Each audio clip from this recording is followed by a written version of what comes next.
Today for our daily cancellation, I will be canceling the so-called Black National Anthem. Now, if you watch football mainly to be enlightened by socially conscious symbolism and random gestures to social justice, then you were thrilled by how the NFL season started this weekend.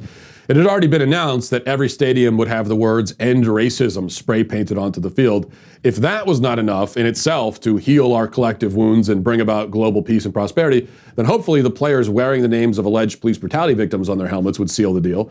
But what if the whole population of the world was still not clasping hands and looking softly into one another's eyes after a bunch of millionaires ran around a football field with names like Jacob Blake, an accused rapist and serial abuser, and Rayshard Brooks, a man who violently assaulted a police officer after passing out drunk behind the wheel of a car, taped to their helmets? You know, what if even that wasn't enough? Well, then surely the players kneeling or sitting or raising their fist or dancing the Macarena or performing whatever other random choreography during the national anthem would do the job.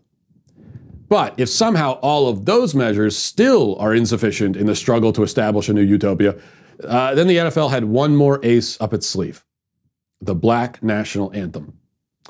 Before each Week 1 game, a song which was penned in 1899 by James Weldon Johnson, it's called "Lift Every Voice and Sing," now dubbed the Black National Anthem, this song was performed.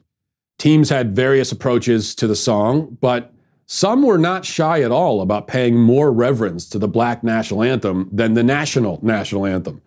My hometown Baltimore Ravens, I'm afraid to say, mostly knelt or sat during the real anthem, but stood at attention across the goal line for "Lift Every Voice." This was an odd choice, considering what we've been told for years about how the kneeling is a protest against police brutality, not a protest against the anthem or the flag. Haven't we been told that? If that's the case, why didn't they kneel during the so-called Black National Anthem too? Does their concern for police brutality magically dissipate as soon as the words "the land of the free and home of the brave" are sung? Are they less worried about the imaginary scourge of racist police hunting black men while "Lift Every Voice" is playing? I mean, I just don't understand. If that's what you're protesting, why wouldn't you still be doing the protest during that song? If the national anthem was officially abolished and replaced by this other song, would the players decide that racial injustice is no longer a problem? Do they actually think that racial injustice is caused by the national anthem?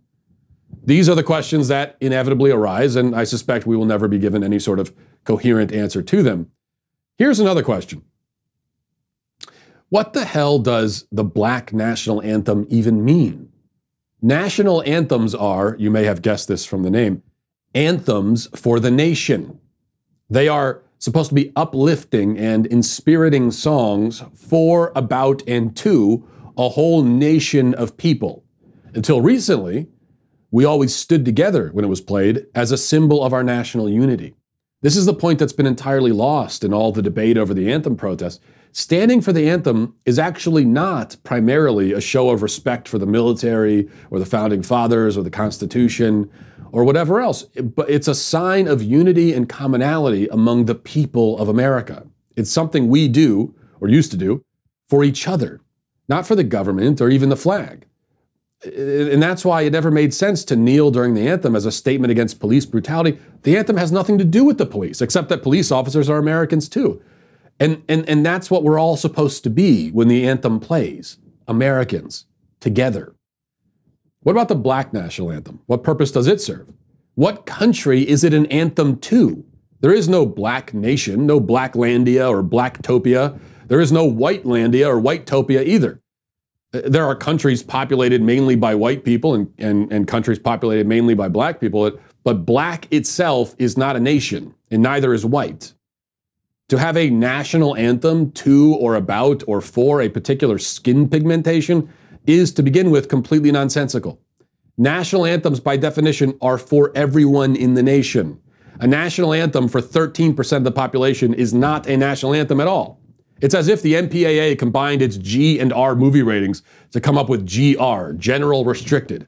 If it's for general audiences, it's not restricted. If it's restricted, it's not for general audiences.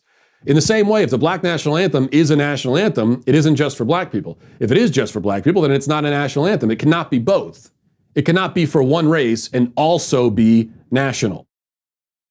Aside from the logical problems, the whole idea of playing an anthem for or to a certain race is morally grotesque. It's just more segregation and division in a time when exactly the opposite is required.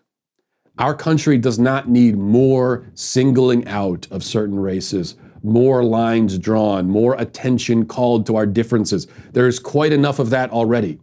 What we need is unity, national unity under a national flag and anthem. Now, I don't know if we can actually have that sort of unity now, but I do know that the kind of segregated and racialized pageantry we saw from the NFL this weekend certainly is not helping matters. And something tells me it isn't supposed to. So, the Black National Anthem is canceled. But the good thing is, we still have the National Anthem. It's for everybody. Okay? It's not the white National Anthem, it's for everyone who's an American. And that's the point. And that's why we stand. It is an act of unity together. Thank you for tuning into the Daily Wire, one of the fastest growing conservative media outlets in the entire country. If you enjoyed this video, be sure to give it a like and a subscribe to our YouTube channel so you don't miss out on any of our content.